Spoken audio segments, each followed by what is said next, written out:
هغیم د خاندان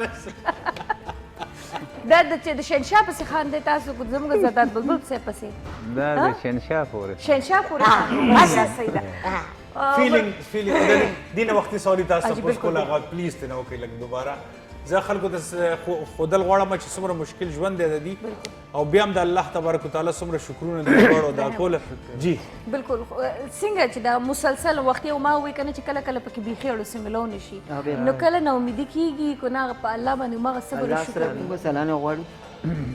او ګرانو کتونکو دی مینا شمس سویل بریکج زمان نه لونه دي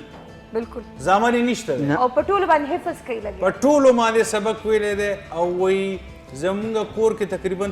80-90 جنکې سبق لا روزانه راځي ماشاءالله دا زمونږ وی آی پیز نه دي د دین او د دنیا بختور انسان دی ماشاءالله بختور انسان دی کله د احساس نشي چې زوی مې نشته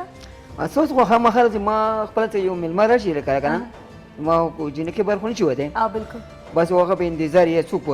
پوره وځي هغه به خامخا ولاړ خو ته زه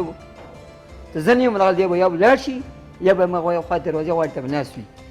او زه کا شپې 2 بجې که 2 بجې کړم خو وي بعد زه به زم بار و زم ملما و زما زميلوي کوم ته جی چا څه کار زوی نشته کنه زوی نشته او زه خبره ته څه لګي کنه که شپې یو که 2 بجې خو دې به زم منډوم او یوازې الله دې سلامت لره تاسو د لویانو بس سره من ساتي دعا کوي الله یې عزت تاسو نه پته لګي چې خوب دې نشته ده او کار دې زیات دی شوګیره پته لګي د انسان زامن خدای کنه چې زامن باروزی کارو کی کو ډیر سنوي ځل جیب خرچ را پیدا کوي لوریان خدای چې د کور بار وتی نه شوم پلار بغټي بس هغه کنه خو ته پتی خوشاله کنه بس دوله لا پاک نه غاړه سبحان الله ټول ټول به سبق ویلو نور خو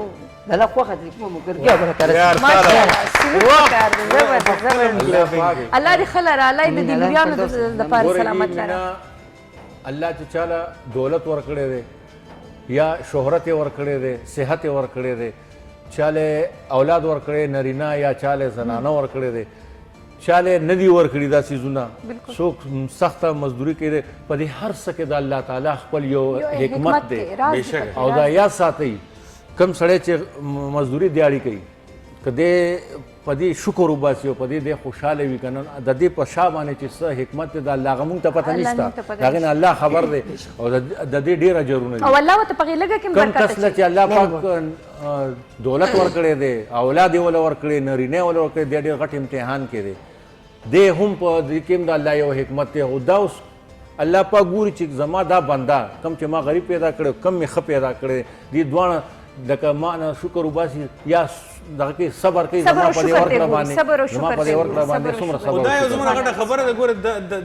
دا دوا مرګري دي دیم ژوند تیرې او دیم ژوند په دیم تیر شو او په نواز شریف په زرداریم تیر ټیک شو باغیم تیر شو خو هغه د دې حق خورلې هغه د دې او زموږ حق خورلې بهشکه او دا روجه مونږ ته خی چې یاره د دې حق مونږ ته پته ولګي چې په مونږ یې څه حق دی د دې او چې کله د مونږ رنگ برنګ درستخان خور کو کنه نو دغه ټیمه کوي کنه احساس نو هغه احساس بیا د دې پکار وی کنه هغه د دې پکار وی ستا ماشاءالله نه لوريانه مونږ وخويند یو ماشاءالله دوه نه کم یو خو بس دغه ته پکې زموږ چې دین بیا پکې الله تعالی مونږ له روډ را کړی دی الله دې لري نو خدای چې کله هغه پور کینې نو مونږ سره دا مسله وی چې تاسو ماشاءالله ته سره ضرور او ماشاءالله زما خپل دې درې